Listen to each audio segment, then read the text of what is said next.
하나님의 말씀 요셉도 다윗의 족속이므로 라는 제목으로 신구약 충간사 11번째 시간 시작하도록 하겠습니다. 화면 바꾸어 주시면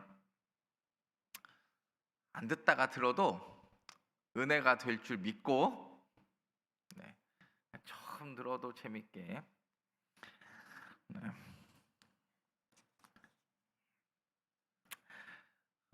설명하는 저도 힘들어. 왜 힘드냐? 아니, 다 알아들으니까 힘든 거예요. 너무 다 알아들어서 다음에는 또 강의하면은 한 거 또 했냐고 그럴까봐 그게 더 힘드네요.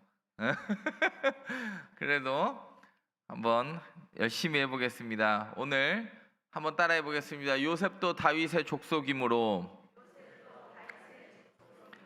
오늘 본문 2장 4절에 뭐라고 그래요? 요셉도 갈릴리 나사렛 동네에서 유대를 향하여 다윗의 동네 베들레헴이라 하는 곳으로 올라가니 그는 다윗의 족속인 까닭이라. 요셉도 누구의 족속이라고요? 다윗의 족속이다. 오늘 4절에 잘 보면 요셉도 갈릴리 나사렛 동네에서 어디를 향하여? 오늘 이 2장 4절을 잘 기억하시면 큰 은혜가 될 줄 믿습니다. 지난 시간 복습하면 안티오쿠스 4세 때 셀레쿠스 안티오쿠스 북방 안티오쿠스 4세 때 드디어 대제사장직이 매매된다고 그랬어요. 오니아스 3세까지가 사독의 가문 계열이고 오니아스 3세를 보니까 동생 야손이 돈 주고 대제사장을 사요. 그러니까 형제끼리도 대제사장 적장자가 아니어도 대제사장이 될 수 있다는 소리를 듣고 메넬라오스라는 완전히 그냥 요즘 젊은 아이들 말로 듣보잡. 여러분 듣보잡이라고 아세요? 모르시잖아요. 우리는 성경만 알면 되는데 젊은 세대 말은 몰라도 되는데 듣도 보지도 못한 것이라는 뜻이라는 건데, 메넬라오스는 그런 사람이에요. 뭐 레위 지파도 아니고 대제사장 원래 사독 계열도 아니고 아무것도 아닌데 오직 뭘로 샀어요? 대제사장직을 돈으로 사니까 이게 메넬라오스는 본전 뽑을 생각에 성전 기물 팔아 넘기고, 그리고 안티오쿠스 4세는 우리가 아는 대로 자기 아버지 안티오쿠스 3세에 의해서 엄청난 배상금을 지불해야 되니까 이거 뽑아가지고 예루살렘 성전을 돼지피 뿌리고 제우스 신상 세우고 여기에 김나지움, 그러니까 레슬링 체육관 하고, 그러니까 레슬링 하니까 뭐가 보이냐면 할례가 보여서 유대인이라는 게 표시가 보이니까 오히려 역할례를 실시했다. 그게 안티오쿠스 4세. 너무 힘이 드니까 제사장 가문이었던 모디인의 제사장 가문이었던 나이 많은 늙은 대제사장이 돼지고기, 그러니까 보쌈 먹으라고 그랬더니 나는 보쌈을 안 먹는다, 소불고기만 먹겠다 그래가지고 봉기를 일으켰다. 또 내가 이렇게 또 보쌈 먹으라고 했다, 뭐 불고기 얘기하면 사람들은요 다 기억 못하고 누가 보쌈 먹다가 보쌈 싫다고 불고기 달라고 그랬는데 이것만 기억하면 큰일 나고. 마따디아가 왜 봉기를 일으켜요? 사람들이 다 헬라화 시키느라고 억지로 뭘 먹게 해요? 돼지고기를 먹어봐라. 그러니까 돼지고기를 먹어보라는 소리는 뭐예요? 네가 유대인이 아니요, 나는 유대인의 정체성을 잃어버려도 괜찮다고 생각을 한 사람이 누구냐면 저기 안티오쿠스 4세였는데, 이때 마따디아라는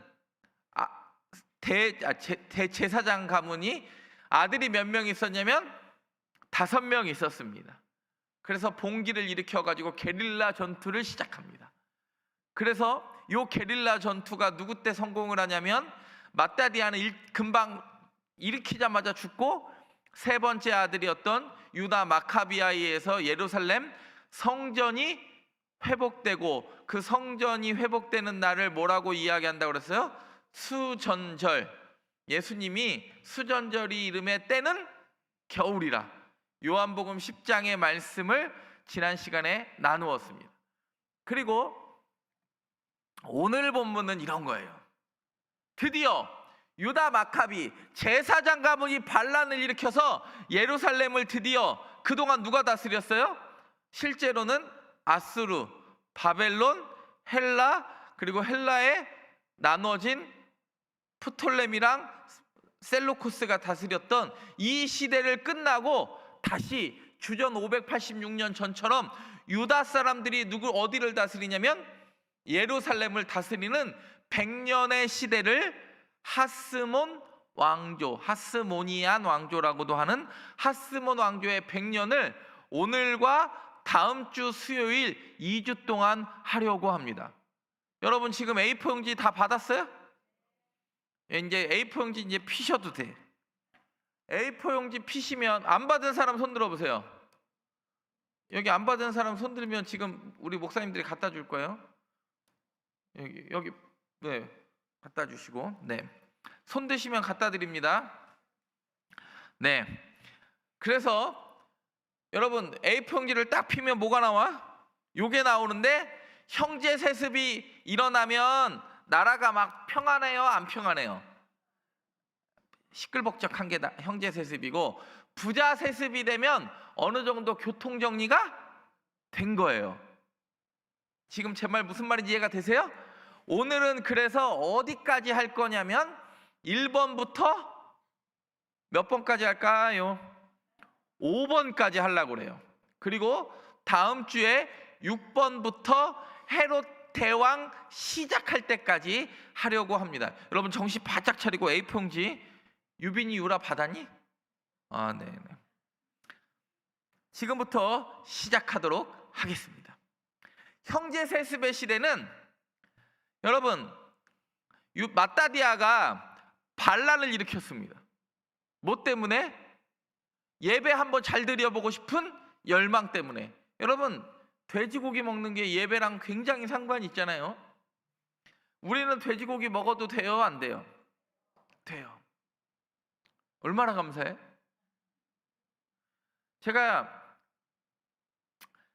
저는 뭐 여행을 참 좋아하잖아요. 이집트, 이스라엘, 요르단, 튀르키예는 돼지고기 먹으려면 소고기보다 더 비싸고, 그 돼지고기랑 소고기랑은 한 집에서 절대 안 팝니다.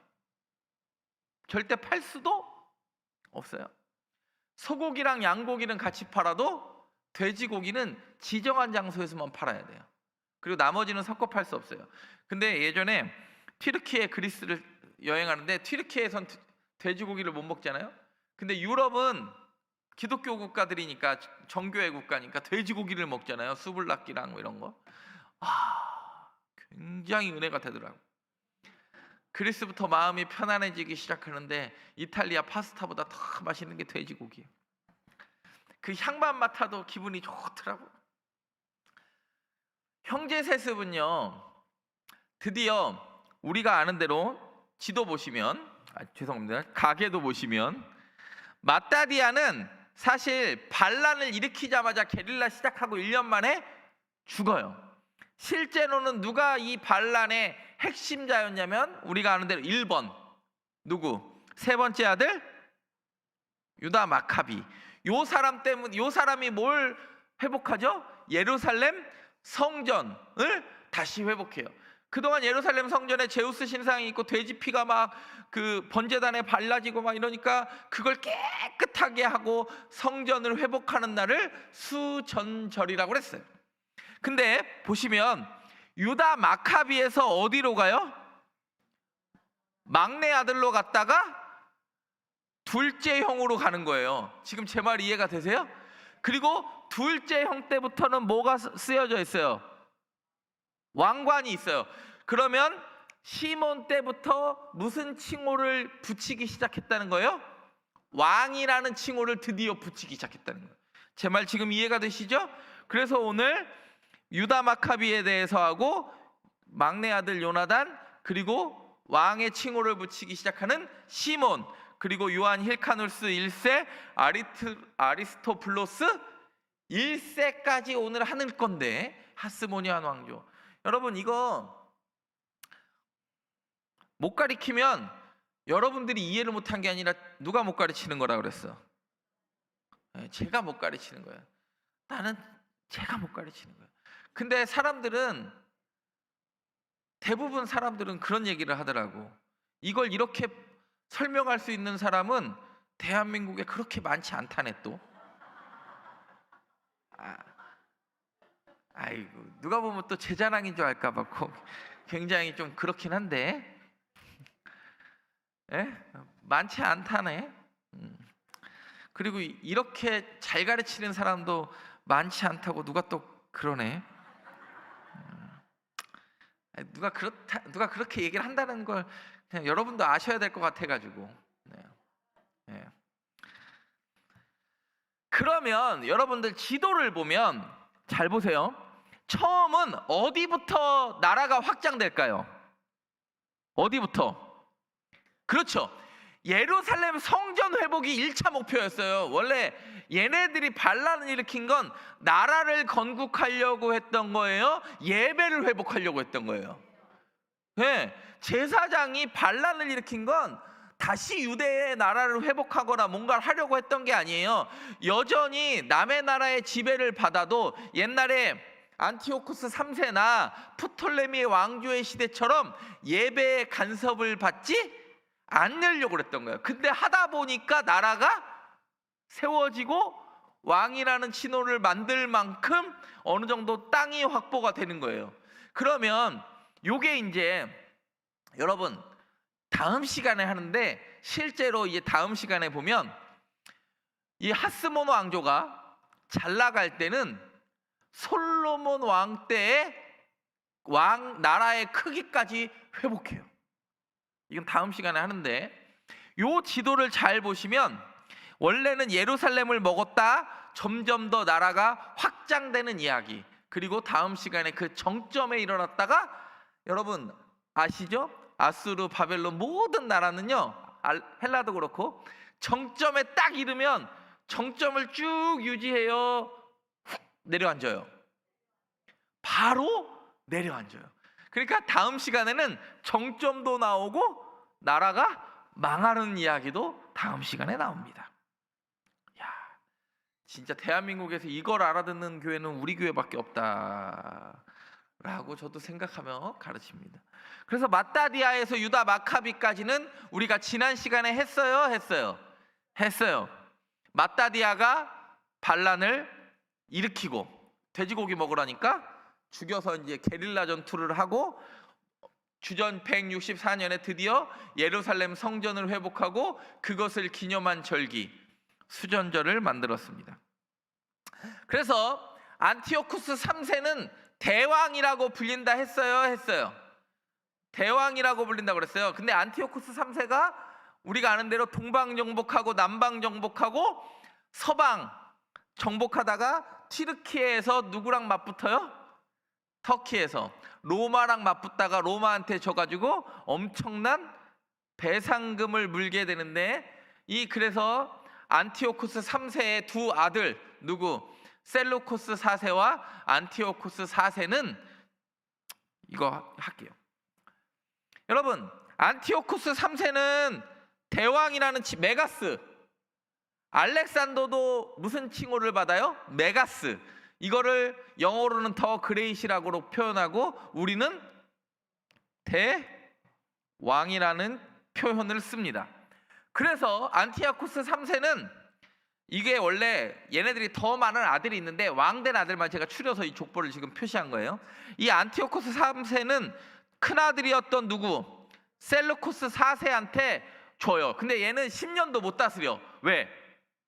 강한 배상금을 내다 보니까 남의 나라 성전들을 약탈하다가 신하한테 죽어요. 근데 요때 문제가 생기는 게, 요게 신하한테 일찍 죽으니까 조카가 어렸을 거 아니에요? 그러니까 누구가 나와요? 수양대군 같은 사람이 나오는 게 그게 안티오쿠스 4세예요.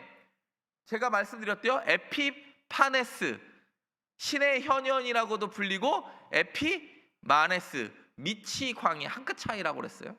이 안티오쿠스 4세가 시리아 6차 전쟁을 할 뿐만 아니라 이 안티오쿠스 4세는 무슨 일이 발생을 하냐면 우리가 아는 대로 얘 때문에 마카비 혁명이 일어나는 거예요. 돼지 피부를 빠리고 여러분 말씀드렸죠. 이 대왕은 예배 건드린다 안 건드린다. 근데 셀루쿠스 4세도 배상금 내느라고 예배 건드릴 정신이 없었는데 안티오쿠스 4세는 약간 힘이 생기니까 자기 형이 죽고 자기가 왕이 안 될 사람이 되니까 얘가 너무 자만해가지고 예루살렘 예배를 건드리면서 반란을 일으키는 게 마카비 혁명이고 그 반란으로 인하여 생긴 유다 왕조가 하스몬 왕조예요. 그러면 여러분 잘 보세요. 안티오쿠스 4세가 죽자마자 안티오쿠스 아들인 안티오쿠스 5세가, 이거 지금 제가 날짜 연도를 써놓은 게 5세가 왕이 됩니다. 근데 이 아버지 어렸을 때 죽었던 데메트리우스 1세가 여러분 사촌끼리 또 왕이 돼요. 얘랑 얘는 사촌이에요, 사촌이에요. 근데 사촌이 왕이 됐다가 또 다시 이쪽으로 넘어갔다가 또 다시 데메트리우스 1세의 아들로 넘어갔다가 형제로 넘어갔다가 또 다시 왕이 돼요, 데메트리우스 2세가. 그러니까 여러분들 지금 이건 외울 필요 없어요. 이거는 목사들도 거의 못 외우는 이야기니까 외울 필요는 없어요. 근데 지금 나라꼴 잘 돌아가는 것 같아요, 엉망진창인 것 같아요? 그것만 알면 돼요. 즉 그걸 설명하려고 지금 이 족보를 가져왔는데, 여러분 왕정 국가가 이게 막 부자 세습됐다가 형제 세습됐다가 사촌으로 갔다가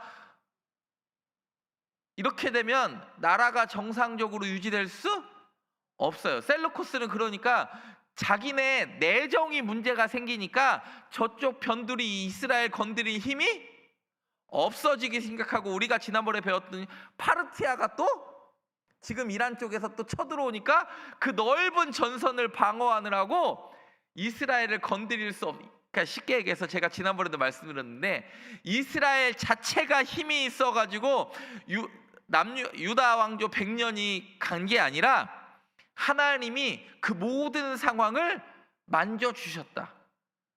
그걸 깨달으면 은혜가 되는데, 내가 능력이 있어서 땅이 정복되고 땅이 확장된다고 착각을 하니까 그 절정이 오래가지 못하는 거예요.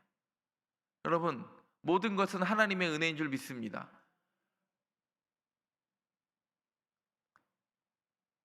목사도 교만하지 않으려고 끊임없이 노력해. 근데 가끔 또 막 마음이 삼삼할 때가 있다. 그럴 때일수록 더 하나님의 은혜 붙잡고 가는 거예요.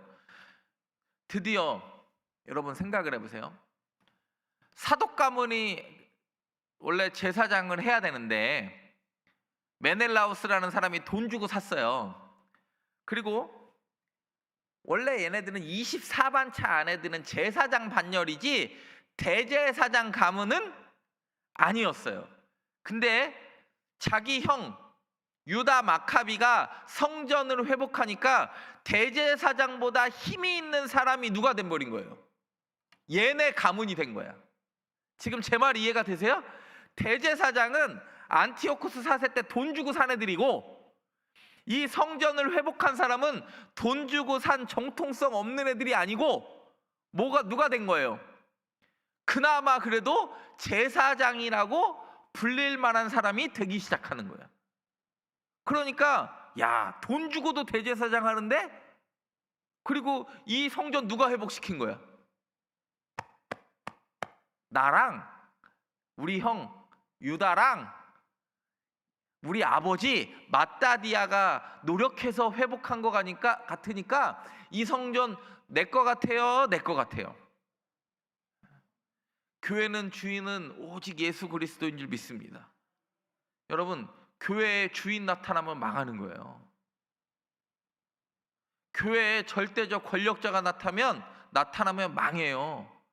사제의 권력이 세거나 장로의 권력이 너무 세거나 주인 행세하는 누군가가 나타나면 그 교회는 망하는 거예요.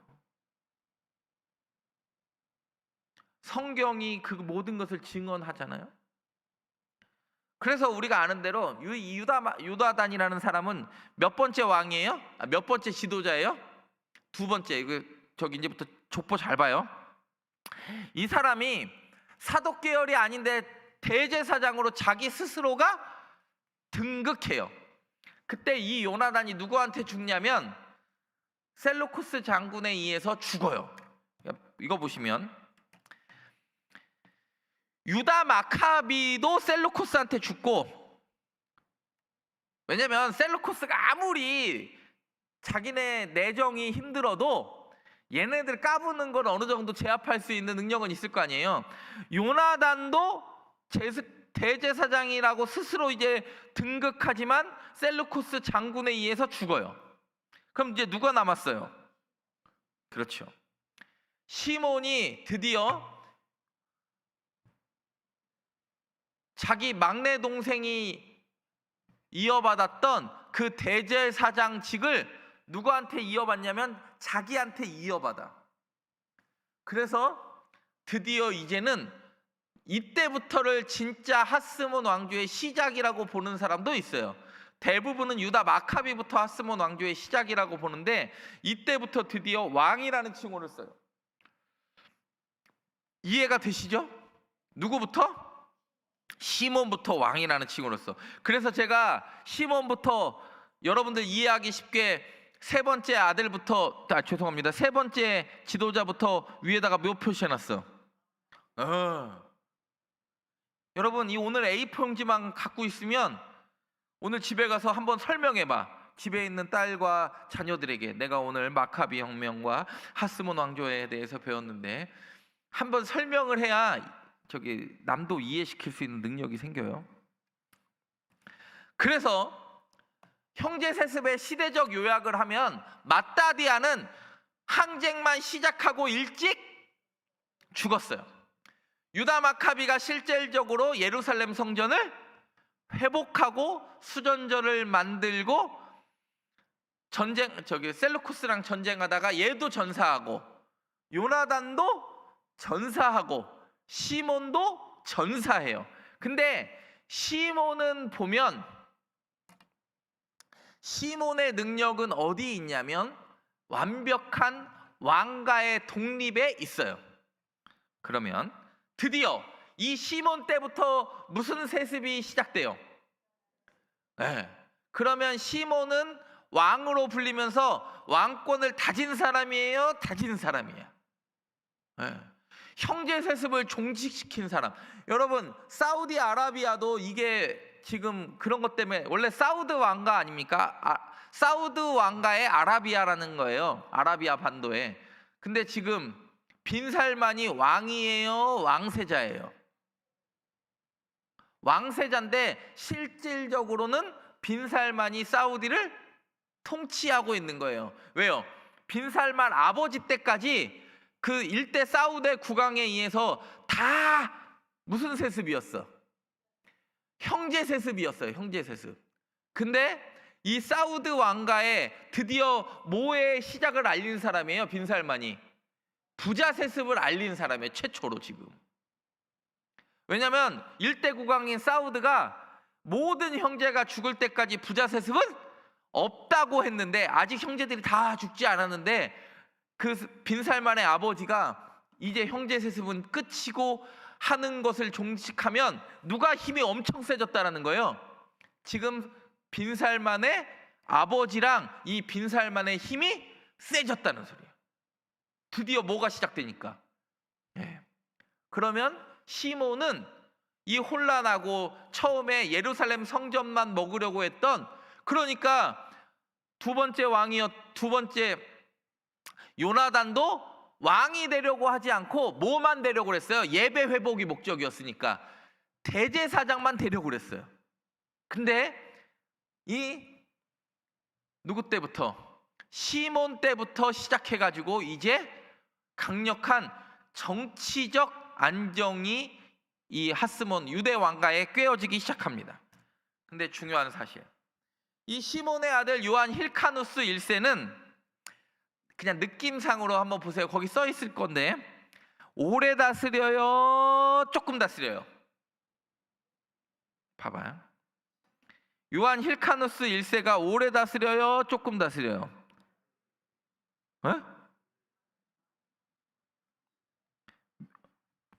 몇 년 다스려요? 30년 다스려요. 요한 힐카누스 1세가 30년이면 괜찮아요. 자기 삼촌과 아버지보다 훨씬 괜찮고, 자기 아버지가 탄탄하게 물려준 왕권 때문에 30년을 안정적으로 다스릴 수 있었던 사람이 누구예요? 힐카누스 1세예요. 이 힐카누스 1세는 드디어 재정일치 사회를 만들어요. 제가 뭐예요? 예배, 제사권과 정치 일치 사회를 만들어. 그래서 대제사장이자 또 뭐가 되는 거예요? 왕이 되는 거예요. 누가? 요한 힐카누스 1세가. 근데 이 요한 힐카누스 1세의 첫 번째 시련은 뭐냐면, 아까 콩가루 집안이 있었죠, 셀루코스. 근데 이 콩가루 집안이 잠깐 정리가 되는 시기가 와. 그때 누가 오냐면 안티오코스 7세라는 사람이 예루살렘을 3년 동안 포위해서 굉장히 힘들어요. 근데 이 안티오코스 7세가 힘이 좀 강해지니까 예루살렘을 평정하려고 왔는데 또다시 누가 쳐들어와? 파르티아가, 이란이 또 쳐들어와. 하여튼 옛날부터 세계사에서 이란 빠지는, 페르시아 역사 빠지는 동네 없어. 보세요. 제가 지도를 갖고 왔는데 셀루코스 왕국이 요만큼이잖아요. 지금 예루살렘까지 다 다스리잖아요. 근데 이 파르티아, 지금 이란의 이 어마어마한 전선이 너무 넓으니까 예루살렘이 좁은 여러분, 예루살렘은 전선이 좁을 수밖에 없어요. 어차피 내려오는 길이 뻔해. 해변길, 요르단의 왕의 대로 아니면 전쟁하면서 내려올 만한 길이 있어요, 없어요? 그 길만 막거나 방어하면 돼. 그래서 안티오코스 7세가 힘이 조금, 나라가 안정되면서, 콩가루 집안이 안정되면서 얘네를 때려잡으려고 예루살렘 성전을 3년 동안 포위해서 하스몬 왕조를 말리려고 했는데, 또 하나님이 역사하셔가지고 마카비 혁명의 초기처럼 또 역사하셔서 누가 또 쳐들어와요? 파르티아 제국이 쳐들어오는데, 이 제국의 길이, 이 전선의 길이가 1300km 정도 돼요. 요 길이가. 그러니까 이거를 웬만한 군대로 막아? 못 막아? 못 막아요. 그러니까 알렉산더도 이걸 막으려면 인도까지, 그냥 인더스강까지 그냥 쭉 밀어버려가지고 그냥 강을 막아야지, 이 넓은 땅 막기는 쉽지 않을 거 아닙니까? 또 요때 누가 쳐들어왔다? 파르티아가 쳐들어와서 예루살렘 3년을 포위했다가 이 3년의 포위가 자동적으로 풀려요. 그러면 내가 능력 있어서 이 포위를 푼 거예요? 하나님의 손이 개입하신 거예요? 여러분, 항상 내 능력 아닙니다. 하나님의 능력입니다. 이거 잊어버리면 산으로 갑니다. 그래서 이 요한 힐카누스 1세가 부임 초기에 셀루코스, 안티오코스 7세 때문에 엄청 힘들어질 뻔하다가 30년을 안정적으로 다스릴 수 있었던 이유는 파르티아, 하나님의 손의 개입이에요. 나는 타이밍이 기가 막히다 라고 이야기하는 것도 하나님의 은혜다. 그래서 중요한 사실, 이 힐카누스 1세가 셀루코스가 예루살렘 포위했다가 빠지니까 남쪽이 완전히 무주공산이 돼요. 그때 여러분 요거 잘 외워야 돼요. 이두메를 정복하고 개종을 시켜요. 제가 지금 설명할게요. 이거부터 설명할게요. 원래는 잘 보세요. 힐카누스 1세는요 요 예루살렘과 여리고 요만큼만 정복을 했을 거 아니에요. 그러면 예루살렘을 정복했던 안티오코스 7세가 어디로 빠져요? 저 이란 쪽으로 쭉 빠져야 될 거 아니에요. 그러면 이쪽 북쪽보다 남쪽은 어차피 프톨레미는 이미 힘을 잃어버렸으니까 남쪽 정복하기가 쉬워요, 쉬워요. 그래서 예루살렘에서 드디어 어디를 정복하냐면 헤브론 남쪽 이두메를 정복해요. 근데 이두메가 이 정복이 왜 중요한가 보면, 원래 이두메는, 잘 보세요, 이두메는 에돔의 다른 말이에요. 에돔을 헬라어로 식으로 읽으면 이두메라는 말이에요. 이게 여러분, 성지순례 가면 나바티아인 요르단에서 많이 들어요. 나바티아인이 만들게 페트라랑 뭐 이런 거 엄청 많이 만들어요. 세계 7대 불가사의라고 불리는. 이 원래 에돔 사람이 어디 살았냐면 요르단 남부에 여기 살았어요. 에돔, 모압, 암몬이 여기 살았잖아요. 근데 이 나바티아인이 지금 이 사우디 예멘 쪽에서 치고 올라왔어요. 그래서 이 여기에 살던 에돔 사람을 어디로 밀어냈냐면 지금 이스라엘 남쪽으로 밀어낸 게 여기 이두메가 된 거예요. 그래서 에돔 사람이 산다고 그래가지고 헬라어로 이두메, 에돔을 헬라식으로 발음한 게 이두메예요. 이두메 사람에서 가장 유명한 사람이 누구예요? 헤롯 대왕. 여러분, 오늘 지금 제 말을 지금 이해하셔야 헤롯 대왕이 왜 유대인의 마음을 사려고 했는지, 그렇게 어마어마한 성전을 건축했는지를 지금 요한 힐카누스 1세를 이해해야 돼. 야, 요한 힐카누스 1세 옆에다가 뭐라고 써놨어? 제가 그래가지고 이두메 개종, 이두메 정복을 합니다. 요한 힐카누스 1세가 초기에는 예루살렘을 포위당할 만큼 힘이 없었으나 안티오쿠스 7세가 빠지면서 얘네들이 이스라엘 남쪽을 정복하는 이야기예요. 이때 남쪽을 정복하면서 힐카누스 1세는 왕이자 무슨 역할도 같이 한다고 그랬어요? 대제사장 역할도 같이 하니까 이두메 사람은 원래 이방인이죠. 에돔 사람은. 그러니까 할례를 받아요, 안 받아요? 안 받아요. 요렇게인데 강제 이주된 이두메 사람, 이 에돔 사람들을 유대화 시켜버려요. 그래서 할례를 받게 하고 돼지고기를 금지하고 율법을 강요하게 만들어요. 지금 제 말 이해가 되시죠? 안티오쿠스 4세는 에피파네스는 헬라화를 시켰어요, 예루살렘을. 근데 헬라화를 반대해서 마카비 혁명이 일어났고, 이 힐카누스 1세는 뭘 시켜요? 이방이었던 이두메 사람을 강제 할례시키면서 유대화 시키는데, 이때 유대화된 사람이 누구냐면 헤롯 대왕의 아버지 안티파터예요. 지금 제 말 이해가 되세요? 그래서 이두메 사람 헤롯이라는 이야기는 유대인은 유대인인데 좀 전까지는 유대인이 아니었던 사람이라는 걸 표시하기 위해서 이렇게 되는 거예요. 여러분, 지금 이 말 잘 이해하면 나중에 복음서 읽을 때 엄청 재밌습니다. 물론 지금도 여러분들은 재밌게 읽으시겠지만, 여러분 에어컨 틀어놓고 집에서 뭐해요? 그렇죠, 오직 기도와 말씀. 우리 송정교회 자랑은 에어컨 틀어놓고 하는 게 뭐예요, 여름에? 기도와 말씀. 할렐루야. 에어컨 틀어놓고 낮잠 자나 보지? 여러분, 에어컨 틀어놓고 수박만 먹지 말고, 그럼 수박 먹을 때 나 좀 불러요. 아무도 안 부르대. 그래서 제가 그렇게 생각하고 있었어요. 에어컨 틀어놓고 다 수박 살 돈이 없으니까 말씀을 읽나 보다. 이때 이 요한 힐카누스의 이두메 정복과 이 이두메 사람들의 유대화 정책 때문에 누가 끼어들어온다? 헤롯 대왕의 아버지가 유대인으로 개종하는 역사가 일어나요. 지금 제 말 이해가 되시면 요 지도가 이해될 겁니다. 원래 예루살렘을 정복했다가 요한 힐카누스 1세가 이 주황색을 정복하는데 뭐부터 정복해요?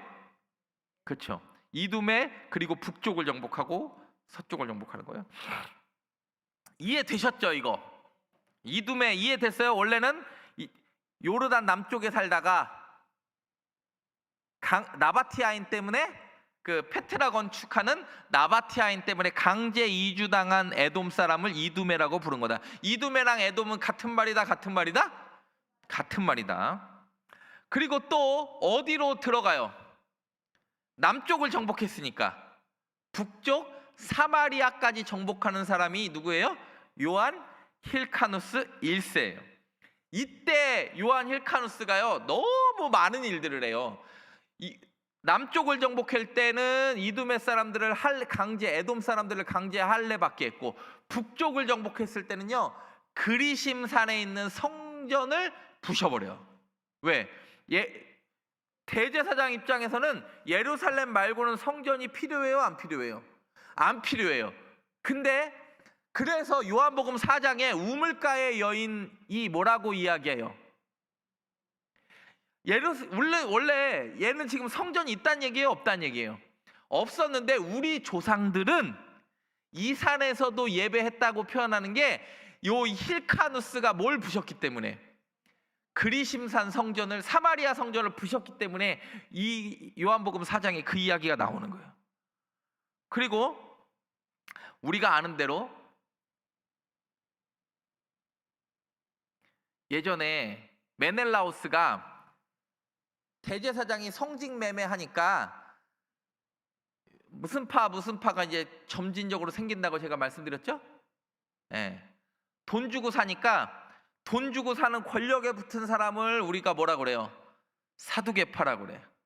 그리고 그러면 사두개파는 예루살렘 성전을 중심으로 활동하고, 저 꼴 보기 싫은 개척교회 목사님들은 어디가? 대형교회 싫은 사람들은 바리새파로 가서 회당을 중심으로 활동을 하고, 권력에 붙은 놈이나 회당에서 저러는 놈들이나 이 꼴 저 꼴 다 보기 싫은 사람들은 아예 유대 광야 산속으로 들어가 버리는데, 그걸 에세네파라고 그래요. 에세네파에서 제일 유명한 사람이 세례 요한.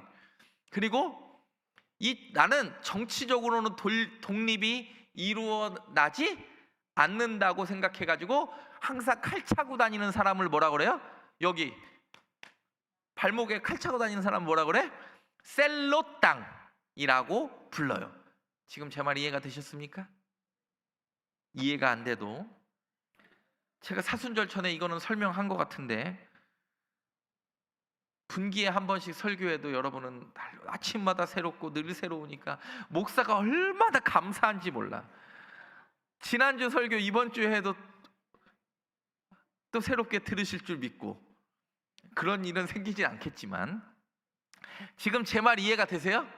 근데 이때 사마리아를 정복하고 그리심산을 파괴하고 이러니까 한 바리새인이, 회당에 있던 한 바리새인이, 여러분 사두개파는요 얘가 대제사장이든 돈 주고 산 야손이나 메넬라우스가 대제사장이든 상관없어. 누구만 유지하면 돼.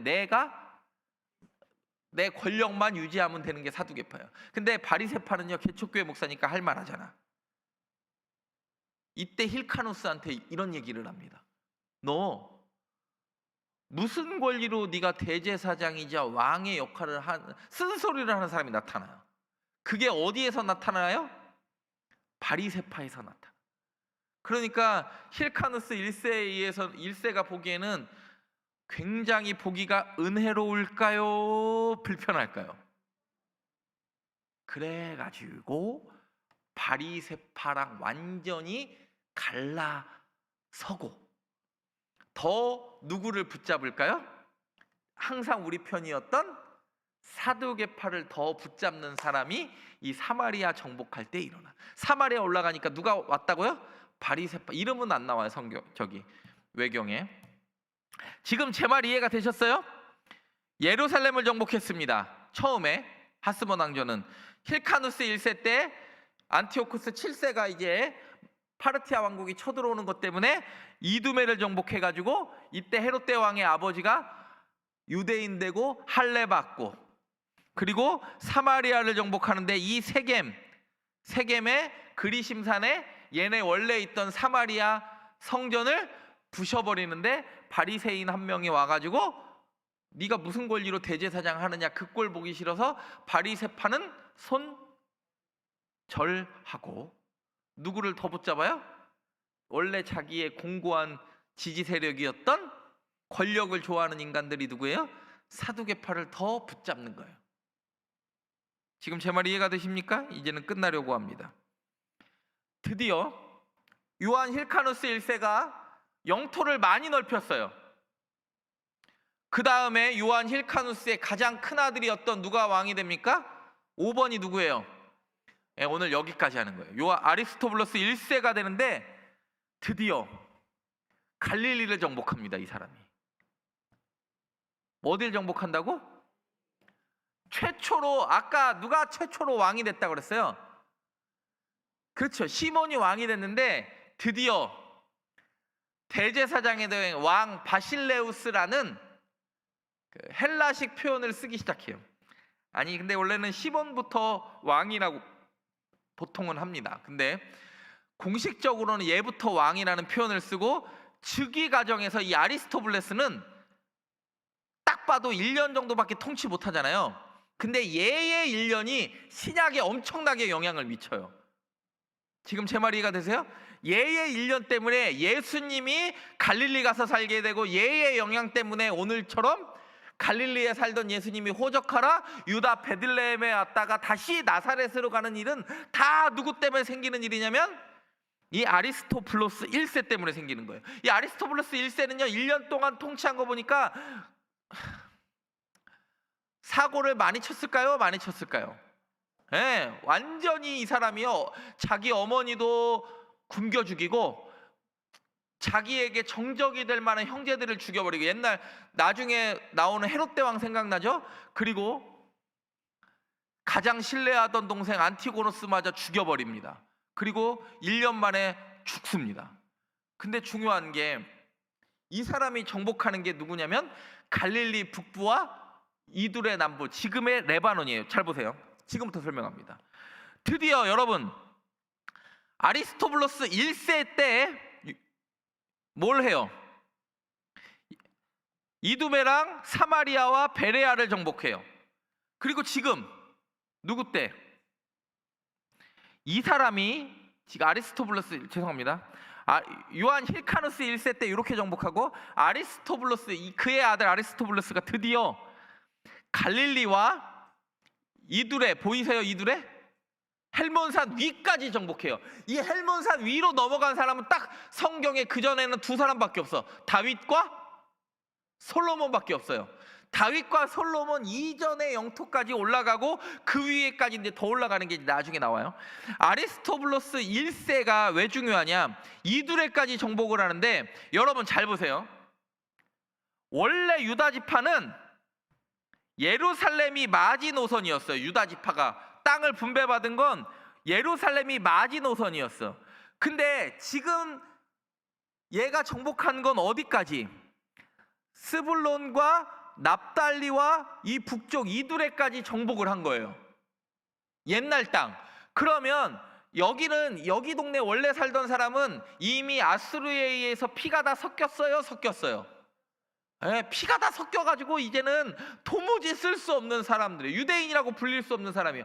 그러니까 뭘 실행하냐면 실효적 지배를 하기 위해서 이 유다 지파에 살던 이 땅의 사람들을 강제 이주시켜버려요. 이때 강제 이주당할 때 누가 가냐면 요셉의 아버지가 가는 거예요. 예수님의 육신의 아버지였던 요셉의 아버지가 강제 이주당하는 거예요. 그러면 우리도요, 여러분, 독도가 우리 땅이라고 하는 건 거기에 주민등록 등본을 둔 사람이 있고 거기에 사는 주민이 있고 실효적 지배를 해야 우리 땅이잖아요. 옛날에 우리가 만주 저쪽 위로 올라갔던 것처럼.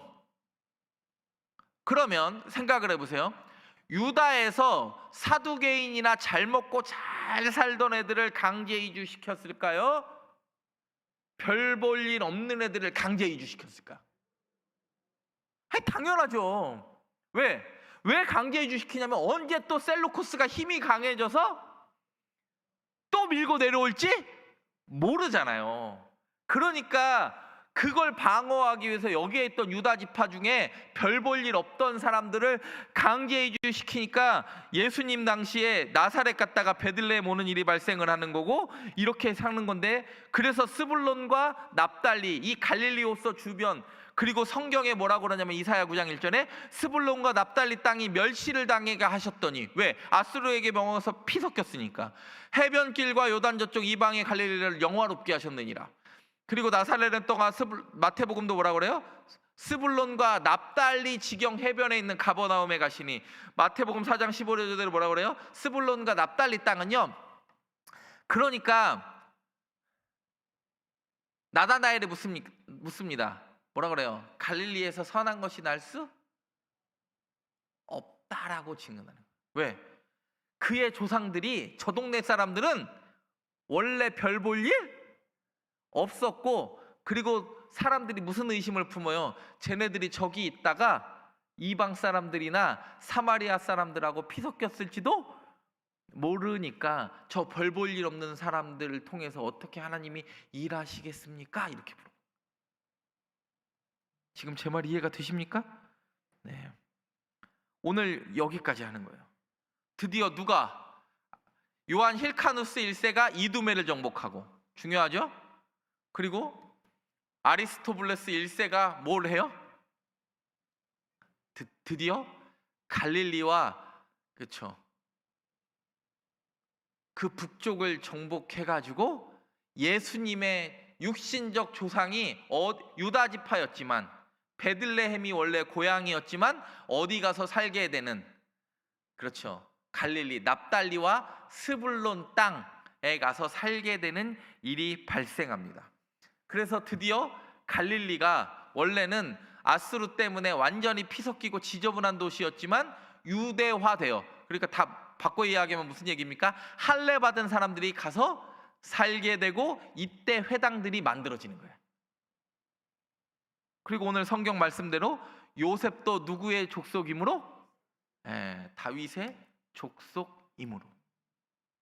그러니까 여러분들 이해가 되시죠? 어떻게 납달리 땅에서, 스불론 땅에서 어떻게 유다 지파의 사람이 살았고, 그 유다 지파의 사람이 호적하라고 하니까 다시 유다 지파의 땅이었던 베들레헴으로 내려오는 건, 이 역사를 이해하면 굉장히 쉽고, 이 역사가 나중에 신약에 지대한 영향을 미치게 됩니다. 왜?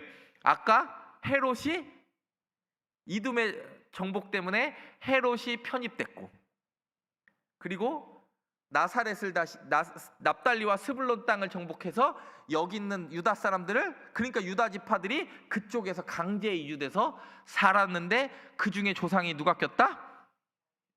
다윗이 끼었다. 오늘 굉장히 긴 이야기 했습니다. 여러분,